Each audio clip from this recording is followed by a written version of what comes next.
Kevin Jackson Radio Show. Welcome, everybody. Kevin Jackson here. It's the Kevin Jackson Show. We are not talking about the economy, are we? We're not talking about Donald Trump's foreign policy, winning on trade. We're not talking about housing values going up. We're not talking about the unemployment rate going down. We're not talking about the amount of money that's circulating back into the economy. We're not talking about the latest GDP numbers of America approaching $20 trillion, meaning it used to be 14 plus trillion, like 14.7 trillion. That was the worth of the American economy. Everybody at work. That number's gone up. It's almost $20 trillion. We're not talking about that. We're talking about football and kneeling, which, by the way, good that we are. Because while we're not talking about these other things, and I'm not happy about that per se, the things that we are talking about are putting our boot on the throat of liberalism. And this time, we're not letting up until there's no more movement. Liberalism must die. It can't end up in the hospital. It must die.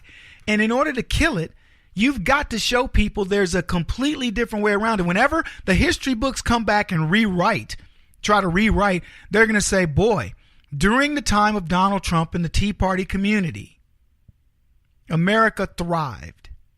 See, here's what you'll never say. In the time of socialism, during the time of Barack Obama, everybody was doing great. No, they weren't. More people unemployed than in the history of this nation. Oh, well, the unemployment rate went down. Don't believe the hype. We never recovered to where our GDP was. Never. Not the entire time. Barack Obama, I believe, did not have over 3% growth in the entire presidency that he had. And he got money from Bush. He was printing money. I mean, literally printing money. $1 trillion a year. And all he could do was keep us from imploding, as he put it. So to hear the left said, we set the stage for Donald Trump. You didn't set the stage. If Donald Trump had gotten an economy that had imploded, he would have fixed it. Because that's what you do when you know what you're doing. You fix stuff. So it would have been nothing. Donald Trump would have said, psst, magic wand, so. It would have just been more dramatic. If he had handed Donald Trump, which I think he did actually, it was just covered up. But let's say he didn't print any money and we were, unemployment stayed at 8%, whatever. All you'd see is the dramatic moves. You've seen dramatic moves already, folks. Stock market up 20-something%, even while gold is going up. You're seeing economies moving, indexes after index showing improvement, especially consumer confidence and people believing that they can get work. They're starting to spend money. I went through all this the other day just to show you guys what we're missing. But we're talking NFL and we're talking Harvey Weinstein. And as much as I want to tell you that we need to be talking about these other things that I'm talking about now, no, we need to be talking NFL. We need to be talking Weinstein. These are things that are going to crush liberalism. It's going to put liberals finally out of their misery. They tell you you're too sanctimonious. You go, really? So we should have pedophiles and sexual harassers rampant? Knowingly, we should have that? We should let, these pretentious thuglites is what I call them, these thuglites be on the field protesting the American flag, the very country that gave them the opportunity to do what they do? We should allow for this? Or we should just keep quiet, right? We should allow their lie to be told. It should trump the truth. No, it shouldn't. And let me tell you, when we're done with the NFL and when we're done with the leftists and their duplicitous nature about the war on women that they're fighting, right? They're fighting the war on women. They're trying to help. Women, we are trying to help you. Pay attention to us. We want to help you. Really? Okay, we're here. I'm here for you.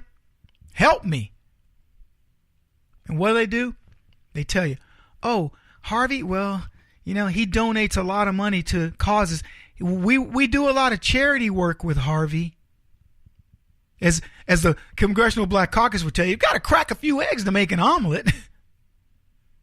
The problem is if one of those eggs is your daughter, if one of those boys that gets passed around Hollywood is your kid, how would you feel about it? See, leftists don't worry about that stuff. They always tell you if we could just save one. Well, in the case of Harvey, no big deal. If we could just save one, well, you know what? Okay, so what? Those NFL players don't give a crap about black people being killed in the cities where they play. The thing is, they do care about police officers killing black people. Yeah, that's what they really care about. You can't fight all the battles. I had one guy say that to me. Ask him, I go, well, what about this? What about that? Well, man, I mean, come on, Kev. You can't be fighting all the battles. Like the NFL. I'm asking this guy, why doesn't the NFL get involved in these community outreach programs that actually help these kids?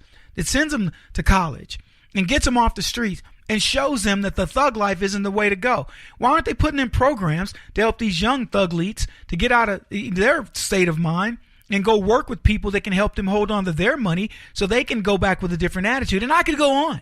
Well, Kev, come on, man. They can't be working on everything. Oh, really? So their neighborhoods are not worth it. They themselves having money afterwards and learning how to deal with it is not worth it. Is that what you're telling me? Well, it is. It's what they're telling them. I heard estimates that the NFL ratings drop of 10% cost CBS, Fox News, Fox TV, NBC, and ESPN $200 million. I don't know if that some guy did the calculations and said every 10% costs $200 million. So they've been dropping, 17, 19, 23%. You're looking at money lost. Keep in mind, that's money lost to the networks, CBS, Fox, NBC, ESPN, etc. They're losing $200 million. So they are going to make sure they get their pound of flesh out of the NFL. I don't care what they do. Liberalism is dangerous, people. We'll talk about that this segment. We've covered stories that you wouldn't even believe are real if I didn't convince you of it. I didn't believe they were real when I found them. But you know what? Nothing surprises me in this crazy world. Kevin Jackson Show coming back. This is the Kevin Jackson Radio Show. Do you owe back taxes to the IRS or state? The secret to avoiding the IRS nightmare is to seek professional representation.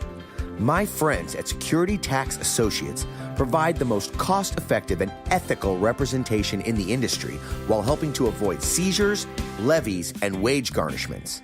Security Tax Associates is here to ensure that the appropriate steps are taken to permanently eliminate any possibility of future tax burdens once and for all. For a free, no-obligation consultation, contact Security Tax Associates, 844-779-4177. That's 844-779-4177.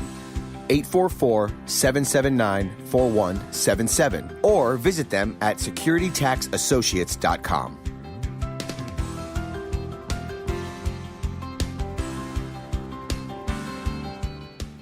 Beth Cook Moranville, author of Closer Than Your Breath, a book of hope. Hope, that wonderful, wonderful four-letter word that you may feel completely out of. I wrote this book to give you great hope. It's not too late. If fetal position is an all too familiar place for you, I understand. If the next 60 seconds are too long, this book is for you. Wherever you are right now, whether you're dealing with divorce or death or sickness, take hope. You are going to make it through this pain. Don't roll your eyes. I've walked this road and I know it. The best is yet to come. Closer Than Your Breath, a book of hope from author and speaker Beth Cook Moranville. Can be found on Amazon.com or Kindle.com. For more information, visit closerthanyourBreath.com or on Facebook at Closer Than Your Breath.